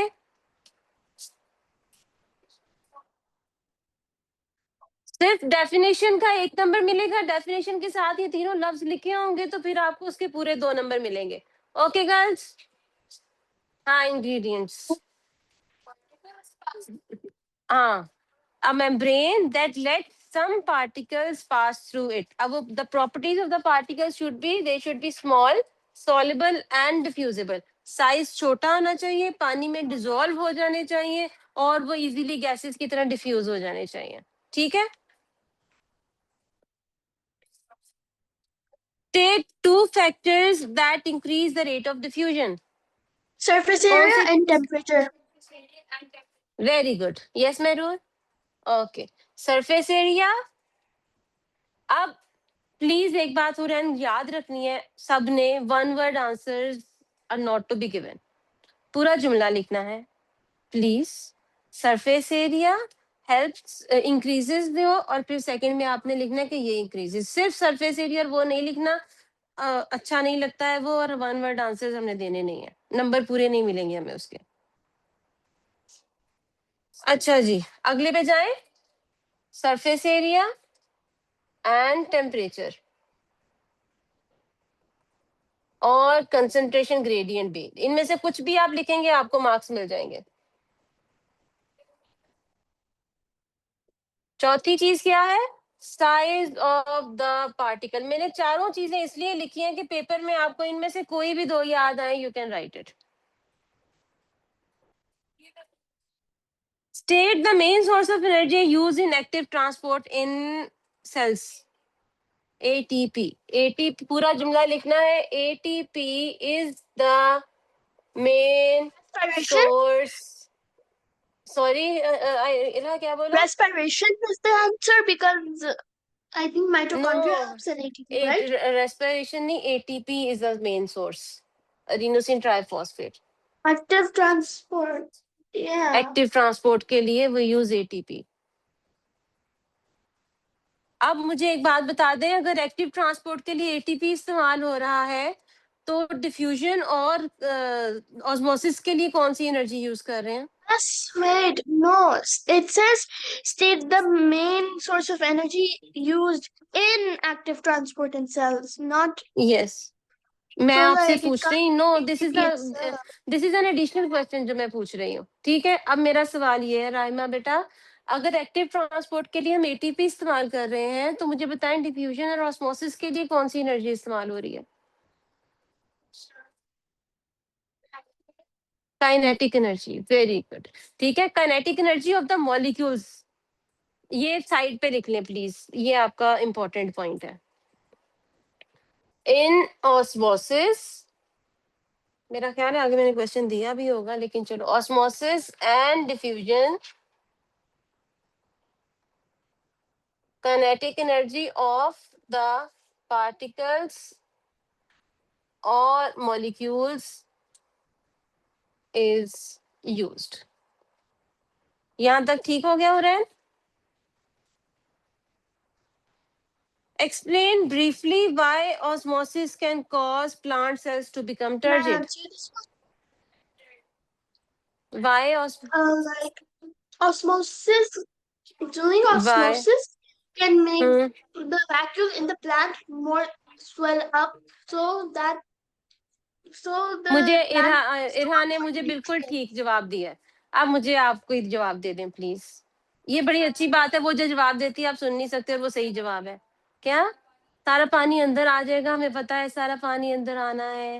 वो पूछ रहा है सारा पानी अंदर आएगा तो वो प्लांट को टर्जिड कैसे बनाएगा? आता रहेगा फिर किधर जाएगा? आता रहेगा तो सेल को फट जाना चाहिए, वैक्यूल में चला जाएगा। वैक्यूल विल स्वेल अप और उसकी वजह से क्योंकि वैक्यूल भर गया है और फिर उसके बाद प्लांट टर्जिड हो जाएगा यानी अपराइट हो जाएगा, जैसे उस दिन हमारा पोटैटो का पीस हुआ था। मॉलिक्यूल स्लैश पार्टिकल्स लिखा है इज यूज्ड।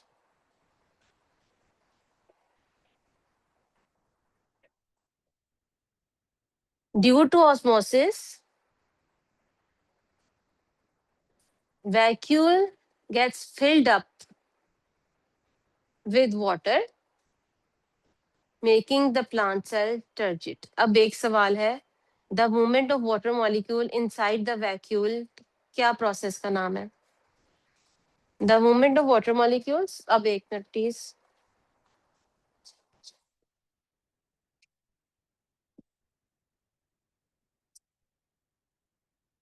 ये है हमारे पास एक सेल, ये सेल वॉल,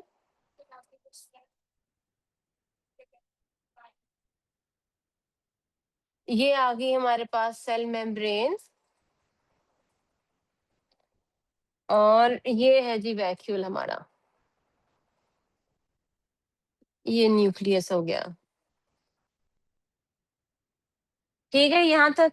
अब वाटर एंटर हो गया H2O, यहाँ से यहाँ पर, ये तो ऑस्मोसिस है, हमें पता है ना, क्योंकि पार्शियली परमिएबल मेम्ब्रेन को वो क्रॉस करके जा रहा है तो वो ऑस्मोसिस हो गई। इधर मैंने लिख दिया जी ये ऑस्मोसिस है।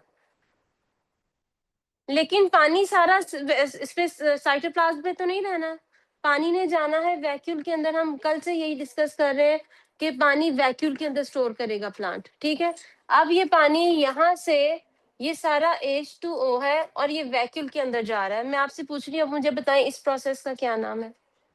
क्यों?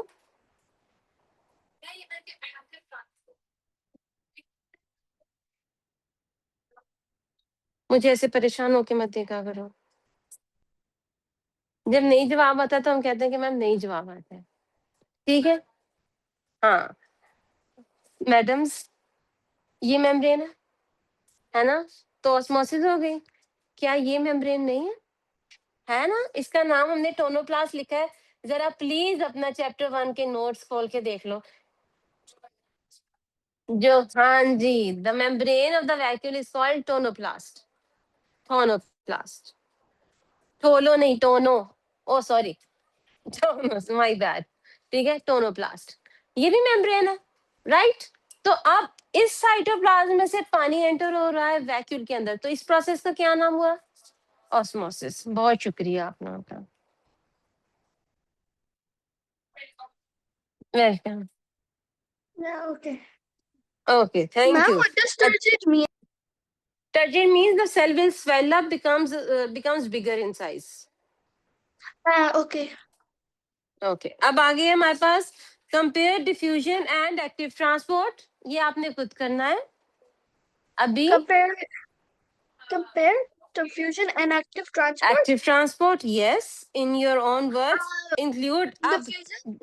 अब ये सवाल इसी Diffusion. तरह पेपर, मुझे नहीं बताना, ये ना लिखना है, बाद में बताना है। In your answer include direction relative to concentration gradient and energy requirement। यानी कि ये दो लफ्ज आपने लाजमी लिखने हैं। आपने जो 4 पॉइंट्स लिखने हैं, मतलब 2 डिफरेंसेस ईच, उसके अंदर एक डिफरेंस आपका आना चाहिए कंसंट्रेशन ग्रेडियंट का और दूसरा डिफरेंस आपका होना चाहिए एनर्जी रिक्वायरमेंट का। यानी कि फर्स्ट होगा diffusion, know the kinetic energy of the molecules is used for the movement of particles, और एक्टिव ट्रांसपोर्ट में आप लिखेंगे the energy produced during the respiration, ATP, will be used by the movement of particles। ठीक है, active transport is the movement, वो ये use करता है। ठीक है, active transport is the movement of particles from higher concentration, active transport lower to higher की तरफ जा रहा है, डिफ्यूजन हायर टू लोअर की तरफ जा रहा है। ठीक है, पानी का ऊपर से नीचे आना इज इजी, फेंको आ जाएगा नीचे, नीचे से ऊपर लेके जाना।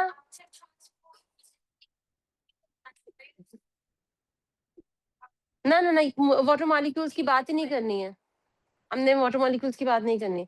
Water molecules and solutes everything use active transport to some extent in the body, in our system. NCP produced by mitochondria, On the other hand, during the diffusion, no ATP is used. Instead, the kinetic energy of molecules is used. अब ये मुझे लिखना पड़ेगा जवाब board पे.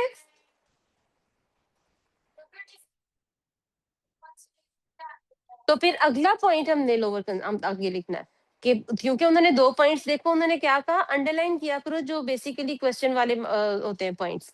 एक उन्होंने कहा कंसंट्रेशन ग्रेडियंट बताओ और दूसरा उन्होंने कहा यूज ऑफ एनर्जी बताओ.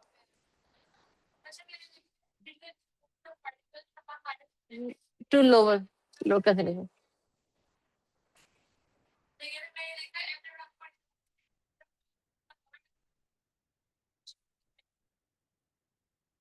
वेरी गुड, ठीक हो गया. Yours is done. यही लिखा है हुरैन, यही लिखा है. Do you need help? Do you want me to write on the board Hurain? Okay, ऐसे मत किया करो, एहसान नहीं करना आप पे. आपने कहना मैम प्लीज बोर्ड पे लिखें. Ma'am, यस can राह. I tell you my answer now? Yes, you can now tell your answer. Diffusion requires energy of kinetic energy, while active transport uses ATP, the energy made from the product of respiration. Diffusion Very goes good. from high to low on the concentration gradient, but for active transport, is rather low to high. Very nice. Very good. Right, 100% correct. Okay.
ये test discuss हो रहा है कल. महरूर पे test कब देना बेटा? कल आ जाओगे? आपने दे. ओके, टाइट कराने हैं. Okay, retainers. अच्छा जी, अब आगे प्लीज.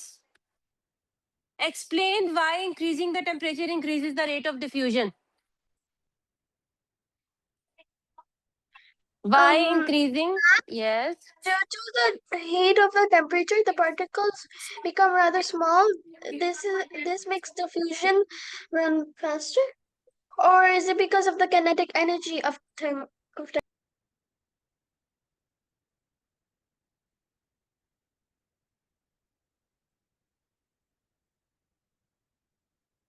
ये बहुत अच्छी केमिस्ट्री पढ़ रही है आजकल. ये सुबह से केमिस्ट्री पढ़ रही है. इसका जवाब बायो की जगह केमिस्ट्री का जवाब लगा है मुझे. ये हाँ जी, अब बताएं आप.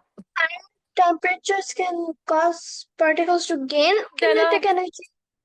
Irene does not. Irene is never interested in us. चलो. Just do your work. Yes. हाँ जी. Yes. The high temperatures can cause the particles to gain kinetic energy. Yes, अब सुनो। हाँ जी, इरहा, इधर ना मूविंग कैमरा होना चाहिए जैसा हमारे ऑफिस में लगा हुआ है, तो उससे ना ऐसा होगा कि पूरी क्लास आपको नजर आनी चाहिए कि क्या हो रहा है। अब मुझे अभी पता चला कि सर अली बैठ के कैमरा हिला के हमें देखते रहते हैं क्लास में, तो इसलिए जरा ध्यान से बात किया करें। चलो हाँ चलो, वो फैसलाबाद बैठ के ये कर रहे होते हैं, उन्होंने मुझे कल बताया। He lives in Faisalabad. चलो,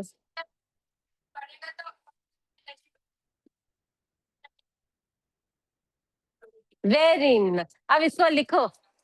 क्या लिखना है रिया और एन?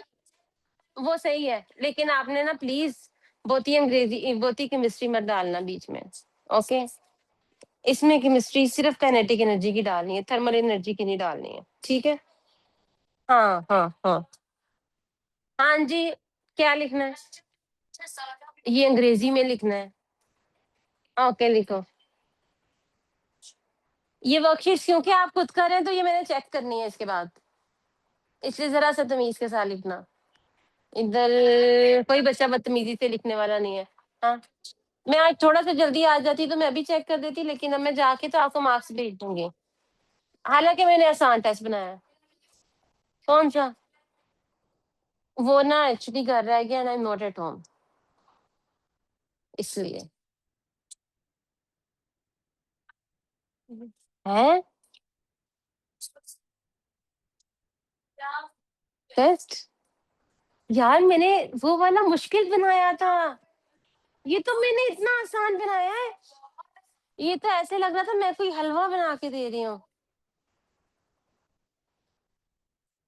हाँ okay, it's an easier test, बस इसमें जरा टर्म्स मैंने ज्यादा इस्तेमाल किए हैं। इरहा बेटा, tomorrow you will be giving me a retest, okay? Okay. Okay, and those marks I will be आप मुझे वो टेस्ट देना है आपने, okay? We will discuss it in the class then. Ma'am, Yes, Irha? did we already do 5? Because I mean, I We was. are, no, we did 5, we are on 6 1, वो जो भी आपने बताया, okay? अब है 7th वाला। अब है 7th वाला, मैंने आज आपको एटीपी वाला कराना था और मंडे को हमने इनहेरिटेंस स्टार्ट करना था यार। एटीपी की पॉइंट्स लिखवाने थे मैंने आपको। अब एटीपी की मेरे पास एक फाइल है 12 पेजेस की है, वो मैं आपके साथ शेयर करूंगी, उसका आपने, वो सिर्फ एग्जाम की प्रिपरेशन के लिए मेन पॉइंट्स मैं आपको यहाँ लिखवाऊंगी। वो लिखना नहीं, वो आपने अच्छी तरह पढ़ना है, और उसमें जो आपको डिफिकल्ट लगेगा वो हम डिस्कस करेंगे। ये होमवर्क है, आप फाइल सिर्फ पढ़ना है उसको, ठीक है? अच्छा, इरहा बेटा, the next one is the 7th one. A root hair cell has a higher concentration of ions inside the cytoplasm than the soil solution. Explain how roots can absorb ions and water under these conditions. उन्होंने कहा है कि please, अब ये paper में लिखा हुआ नहीं आना कि please use diffusion and osmosis और ये मैंने हिंट के लिए लिखा है कि ये इस्तेमाल आपने करना है। ये वर्कशीट करने का मकसद ये है कि टेस्ट इससे मुश्किल आना है, जो ट्यूसडे को है। When soil, like the मैं higher. इसीलिए टेस्ट बहुत मुश्किल बनाती हूँ, है ना? हमारे कभी अच्छे नंबर नहीं आए, पूछो उससे, कभी भी नहीं अच्छे When आए थे soil लास्ट ईयर बाकी soil कलेक्टिव water क्लास के। will become when the soil water is dilute, the water will move into the root hair cells, they making were us boys, doing they were very osmosis. Annoying boys. अल्हम्दुलिल्लाह, अल्हम्दुलिल्लाह there are no boys, they were very annoying. अच्छा जी, अब सुने please, अब आपका अगला सवाल है the 7th one. A root hair cell has a higher concentration of ions inside the cytoplasm than the soil. ये वाला क्वेश्चन कर लेना, अगले वाला क्वेश्चन जरा ट्रिकी है, वो मैं कराना चाह रही हूँ, ठीक है? हम 8th पहले करेंगे Irha, okay? Okay Irene, Irene फंसी हुई है, good, I like when you get stuck. चलो, a student places potato cubes, जैसे हमने उस दिन रखे, इन 3 sugar solutions। अब वो 3, जैसे हमने एक वाटर के अंदर सोल्यूशन बनाया था, एक के ऊपर हमने डायरेक्ट सॉल्ट डाल दिया था, और एक प्योर वाटर था 0 कंसेंट्रेशन के साथ, ऐसे ही किया था ना? Yes. It was just water, then it was water and salt, and then it was just salt, ठीक है? हमने ये 3 किए थे। उसी तरह आज इन्होंने कंसंट्रेशन मेंशन कर दिया, ठीक है। कंसंट्रेशन है Miss, 0.0 what molar, does the yes M but mean? What does M the M means mean? Molarity, M means molarity. हम केमिस्ट्री में पढ़ेंगे, मोलैरिटी होती है the amount of solute in a solvent. दी मैं यहाँ लिखती हूँ, प्लीज इसको लिख लो, M is equals to molarity the amount of solute. ये सादी, ये इसकी एग्जैक्ट डेफिनेशन सही वाली डेफिनेशन नहीं है, ये इजियर डेफिनेशन है आपको याद कराने के लिए। The amount of solute in a solvent, okay. ये लिखना है आपने लाजमी, ये याद रखना है आपने, ये केमिस्ट्री में भी बहुत हेल्प करेगा। Yes, ma'am.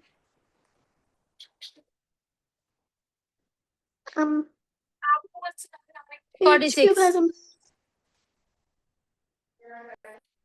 अब हमारे पास है कौन कौन सी मोलैरिटीज हैं, वी हैव 0.0 मोलर यानी कि प्योर वाटर है, इसके अंदर कोई सोल्यूट एडेड नहीं है, ओके। उसके बाद है 0.2 मोलर यानी कि 2% हमने उसके अंदर 100 ml पानी के अंदर 2 ग्राम्स हमने डाल दिया है सॉल्ट। उसके बाद है 0.5 ml यानी 100 ml पानी के अंदर हमने 5 ग्राम सॉल्ट डाल दिया है। इसको इजियर हम इस तरह याद करेंगे, ओके। अब है each cube has starting mass of 2 grams, starting mass हर क्यूब का 2 ग्राम है, ओके। अब है after 30 minutes the mass is are, अब मैसेज क्या हो गया 2.20 यानी कि मास इंक्रीज कर गया इन प्योर वाटर। आगे रिस्पेक्टिवली लिखा हुआ है, इस रिस्पेक्टिवली का मतलब होता है जो ऊपर पहले लिखा हुआ है नीचे उसी का पहले दिया हुआ है, ओके। कुछ में डिक्रीज है क्योंकि कंसंट्रेशन ऑफ द वो इंक्रीज हो रही है ना।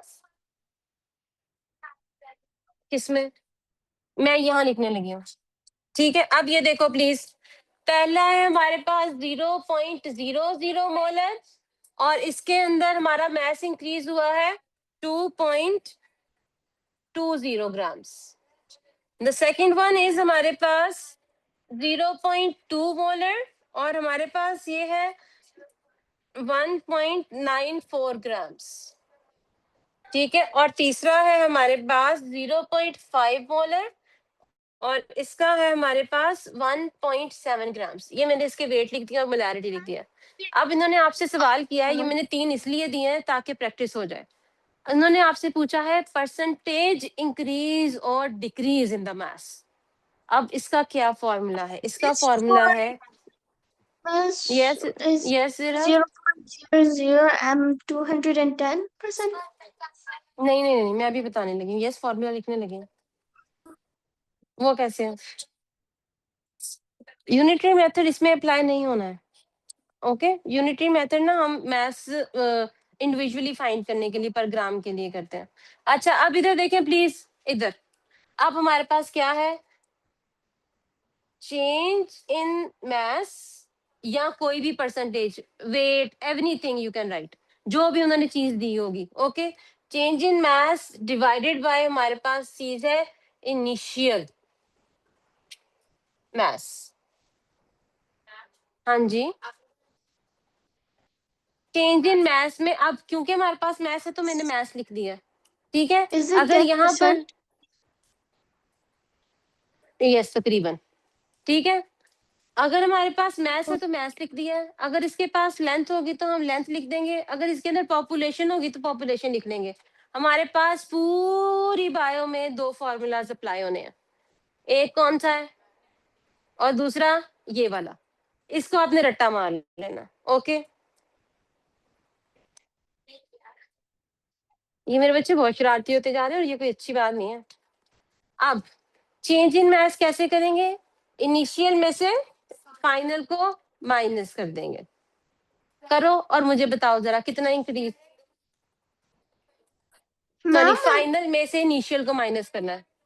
final फाइनल is हमेशा, फाइनल माइनस इनिशियल करना है हमेशा, ऑलवेज।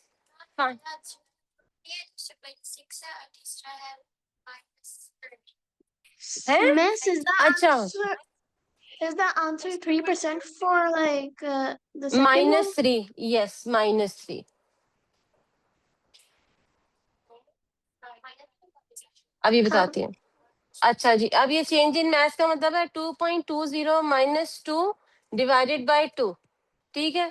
ये हमारे पास हो जाता है 0.20 डिवाइडेड बाय 2 मल्टीप्लाई बाय 100 भी करना है बेटा, तभी परसेंटेज आएगी ना किसी वक्त में। परसेंटेज के लिए 100 लगाना है हमेशा। ओके, ये तो हमें पता है ना। अब उन्होंने कहा है चेंज इन मास, कितना चेंज आया, ये देखो लिखा है ना चेंज इन मास। उन्होंने क्वेश्चन भी यही किया है कि चेंज इन मास परसेंटेज बताओ कितनी हुई है, ठीक है। इंक्रीज या डिक्रीज कितना हुआ है, परसेंटेज पूछी है उन्होंने। तो परसेंटेज के लिए ये 100 को हमने हिलाना नहीं है, ठीक है। अब चेंज इन मास का मतलब है कि हमेशा ये रूल है बायो का, केमिस्ट्री का, कि आपने फाइनल वैल्यू में से इनिशियल माइनस करनी है, तब आपको पता चलेगा, रिजल्ट में आपको पता चलेगा कि क्या वो चेंज जो है वो इंक्रीज हुआ है कि डिक्रीज हुआ है। यहाँ पर देखो वेट हमें नजर आ रहा है कि इंक्रीज हुआ है, इसके पास पॉजिटिव साइन आया है, ठीक है। यहाँ पर वेट डिक्रीज हुआ है, इसके 2 में से, इसके 1.94 में से 2 माइनस करोगी तो माइनस का साइन आ जाएगा, वो बताएगा कि इतना वेट कम हो गया, ठीक है। किधर 2.20 फाइनल है, और स्टार्टिंग में ऊपर सवाल देखो लिखा हुआ है 2 ग्राम्स है, initial weight of the cube is 2 grams. इसीलिए मैं कहती हूँ अंडरलाइन किया करो प्लीज, 2 ग्राम्स है इनिशियल वेट, है ना। शुक्र अल्लाह, I have a witness. Yes Raima है, हाँ 2 ग्राम इनिशियल वेट है, तो हमने फाइनल में से सबकी फाइनल वैल्यूज ये हैं, these are the final values जो उन्होंने दी हुई हैं। Initial values at the start of the experiment 2 gram है, और ये फाइनल है हमारे पास, वो मोलैरिटी है, ये मोलैरिटी है। हाँ जी, इसलिए मैं कहती हूँ इधर उधर हमसायों में बिजी मत हुआ करो, the neighbours are not very good. The neighbours are very naughty. खुद पढ़ लेंगे, चलाक चलाक नेबर्स। हाँ हाँ, हाँ दिया, ये हो रहा है, समझ आई है, ये फॉर्मूला है, ठीक है। राहिमा ये सारे सुने please. Ira, am I audible बेटा? Ira is gone. Yes, अच्छा ओके, अच्छा। इरा, चेंज इन मास का मतलब है कि कितना वजन में फर्क आया है, कोई भी चीज जो yes, under I know. Discussion है ना, उसमें जितना डिफरेंस आया है ना वो चेंज है। अब चेंज निकालेंगे कैसे, फाइनल वैल्यू में से इनिशियल, ये मैंने फॉर्मूला लिखा है, इस फॉर्मूले को हमने रटा मारना है, Miss, I already ये know. फॉर्मूला है। अब चेंज इन मास कैसे निकालेंगे, वो निकालेंगे फाइनल, अच्छा चेंज इन मास यहाँ पर लिखती हूँ, change in mass is Miss, equals to, it's not always final minus initial. For decrease, it's initial minus final. नहीं बेटा, for decrease and increase it would be this, okay, final minus initial. अब इरहा, इसके साथ जब positive and negative का sign है ना, वो बताएगा कि मास इंक्रीज हुआ है कि It डिक्रीज हुआ tells है। you if it's a loss or not, or yes if it's an yes, increase. Okay, ठीक Okay, है। I see. अब मुझे इसका आंसर बताओ राहिमा बेटा, 2 में से 2 grams was the initial weight, अब 1.94 में से 2 ग्राम्स माइनस करेंगे तो क्या आंसर आएगा, -0.6, ठीक है। अब -0.6 डिवाइडेड बाय 2 मल्टीप्लाई बाय 100, जरा आंसर निकाल के बताएं। -3% 3%. उसका वेट, यानी माइनस इंडिकेट कर रहा है कि इतने परसेंट उसका वजन कम हो गया है, ठीक है। दिस इज 0.06, 0.06, यस, ठीक है, क्लियर है यहाँ तक। अब इसको कर ले Yes. प्लीज। अब है 15%. इसका 15% निकल आया। रीम, इसका क्या Yes. आंसर आया बेटा, तो करो जरा, ये Miss, मुझे करके दो। Miss, it's 15. Miss, it's हाँ जी, 15. 1 minute. -15, यस, आयरीन ने भी यही आंसर निकाला, very nice, you guys are well coordinated. इधर लिखना भी है, क्या? ये देखें प्लीज, एक मिनट। यस, इसका क्या जवाब था? नहीं वो मुझे पता है, इसकी वैल्यू क्या थी?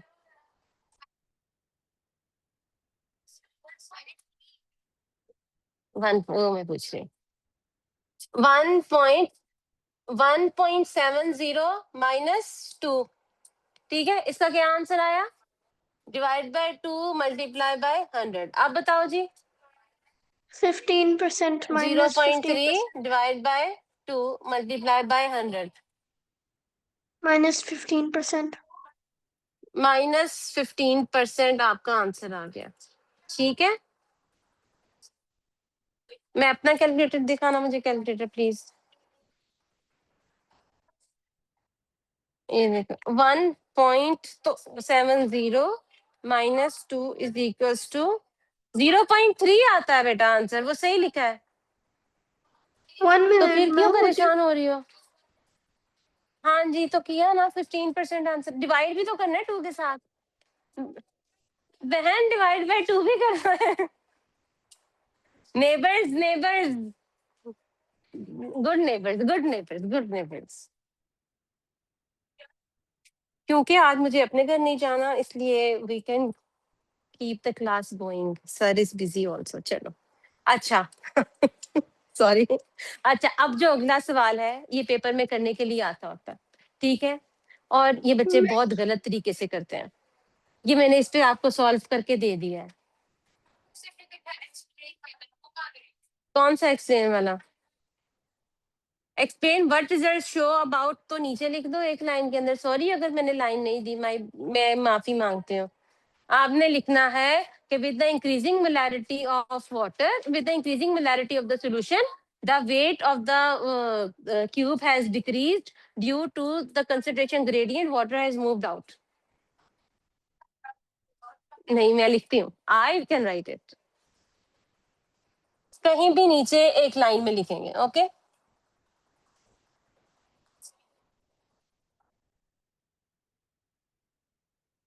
अच्छा जी, एक मिनट,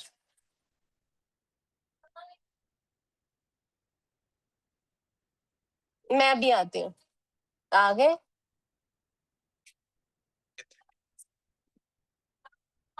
सर आखिरी जुमला लिखने लगे। When the concentration, ऐसी बंद कर दो। When the concentration gradient increase, when the salt,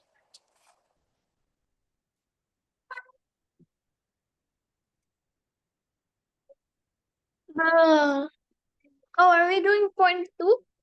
yes, the explain one. Explain what the Explain results one, show second about point. it. Okay. When the Water salt concentration increase, the potential had increased on the pure water and decreased on the due, rest, yes, making osmosis take place on the in the pure water. If I'm correct. you are correct.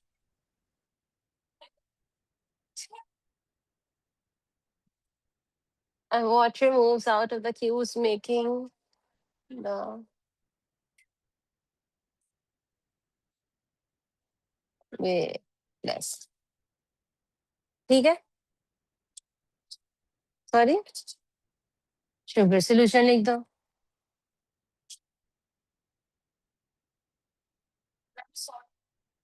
दोनों लिख सकते हैं, मतलब उन्होंने sugar कहा है तो इसलिए शुगर लिखेंगे, सॉल्ट के लिए भी यही स्टेटमेंट हमने लिखनी है, ओके। कंसंट्रेशन ऑफ सल्यूट जब भी बढ़ेगी, पानी निकल के बाहर आ जाएगा, ओके। नहीं, सॉल्ट एंड, इसीलिए हम यहाँ लिखेंगे सल्यूट, हम दोनों ही नहीं लिखेंगे, ओके। हम लिखेंगे सल्यूट। हमने हमेशा सल्यूट की कहानी करनी है, हमने और किसी चीज की स्टोरी नहीं करनी।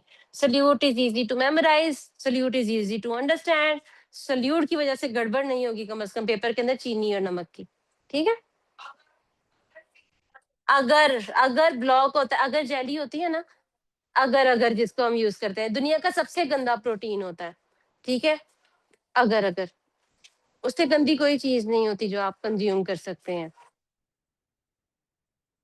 जेलेटिन और अगर दुनिया की वो सबसे गंदी चीजें हैं जो आपको कंज्यूम नहीं करनी चाहिए, लेकिन हम बड़े शौक से खाते हैं। ओके, जेल चिल्ली भिंडी भी नहीं खानी। सबसे गंदी टाइप ऑफ प्रोटीन है जो हम कंज्यूम कर सकते हैं, और हम करते हैं, लेकिन हमें करनी नहीं चाहिए, इतनी गंदी है वो। मैं बिल्कुल नहीं खाती chill I, What do you नहीं जी, not no eat? Chill, sorry, jellies you are not supposed to eat. Why not? I love jellies. You Irha love jellies. अब इसके बाद आगे वाला हमारा एटीपी का सवाल है, वो हम इंशाल्लाह अगर कल टाइम हुआ तो कल करेंगे। कल सब आ रहे हैं ना? कल सब आ रहे हैं 2 बजे, जितने बजे सर बुलाएंगे। कल मैंने सर के साथ आना है, तो कल मैंने आपके साथ आना है, आपने इनको जितने हैं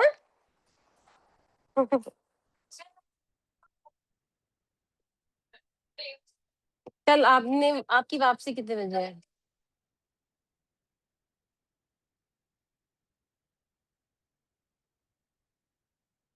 हाँ, इसको इसको जितने मर्जी ना, नहीं आना।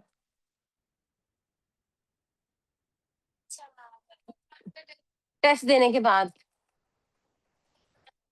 टेस्ट देने के बाद सर से जो मर्जी पढ़ना।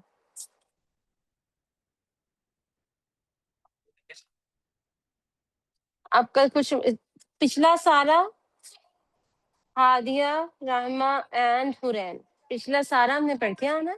जहां कंफ्यूजन है वो हमने कल यहाँ बेसिकली पहले डिस्कस करनी है, फिर हमने स्टार्ट से स्टार्ट करना है। ओके गुड, देखा उसने लिखी हुई है तो लिख के लानी है। ओके, ताकि हम उनको वन बाय वन डिस्कस करें, जो कंफ्यूजन है वो क्लियर हो जाए, फिर ही आगे वाली कहानी समझ आनी है। हमने यहाँ पर छोड़ के अब हम लास्ट से 2 चैप्टर्स करेंगे पहले, ठीक है, और फिर उसके बाद फिर हम दोबारा से यहाँ से। मुझे पता है मजे का है, लेकिन ना एंजाइम्स और बायोलॉजिकल मॉलिक्यूल्स के बाद, है ना, तो इसलिए हम पहले इनहेरिटेंस करते Is हैं, क्योंकि it उसमें से तो हमें acidity? कंफर्म पता है कि 15 मार्क्स का क्वेश्चन आना है, क्योंकि हर साल आ रहा है ना। आया तो Yes, yo do you bad know luck that बताता है। jelly because of its acidity? सारा पेज आता है भाई, उसने दिया है, उसको पता है। पिछले Yes. काफी सालों से इनहेरिटेंस आ रहा है, ये सिरा। Do you not like jelly because of its acidity? No, we do not eat jelly because it is made up of gelatin, and gelatin is not very healthy thing. Gelatin's okay. Gelatin is one of the worst kind of proteins on earth, and we're not supposed to eat it, consume it in any way. Well, Okay. even though that's it's, even chicken is considered protein, But I said worst kind of protein. Sir clear, हमारी clear. वालेकुम अस्सलाम, thank you Ira. इसके बाद next class will start. Okay Ira, okay. अल्लाह हाफिज। वालेकुम अस्सलाम। Office. ओहो,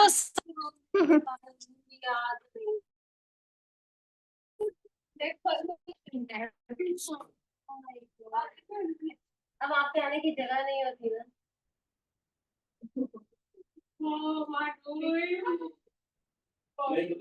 मैं तो ना चलती है ना मैं तो ये वाले साल आ रही है। जैसे आपकी जब फैमिली में किसी के घर बड़ा होता है समझिए क्या मतलब है। बड़े बड़े आते बड़े छोटे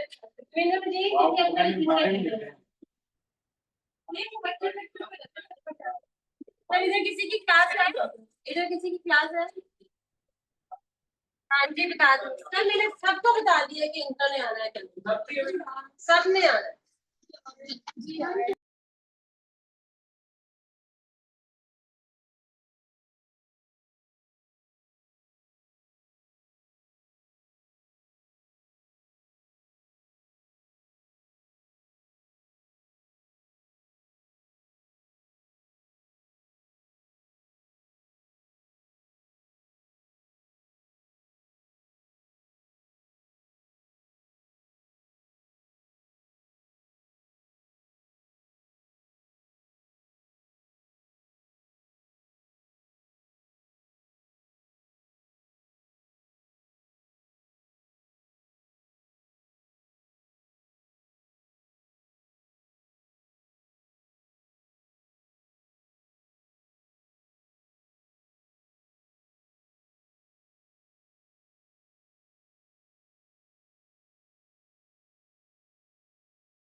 अस्सलाम वालेकुम बच्चों, मैं बस स्क्रीन शेयर कर रहा हूँ अभी।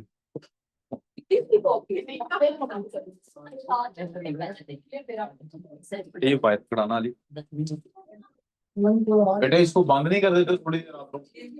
किसके पास है रिमोट? 16 पे चलाया हुआ, पागल है हम लोग। चलाया बंद करो, ऑफ कर दो इसे। ये